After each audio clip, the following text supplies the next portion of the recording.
కొనుక్కుపోయిన వేళల్లో గుట్టు దాచవద్దు. ఒడిలో బంగారు చేప పడితే నీకంతటి ఊపా.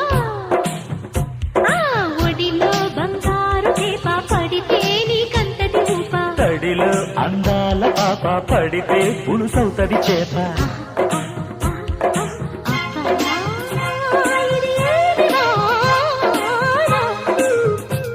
అబ్బబ్బా ఇది ఏమి వాన. కిటుకులు తెలిపిన చిటపట చిలుకులు పిటపిటలాడిన పరువపు తడుకులు. ఆహా ఆహా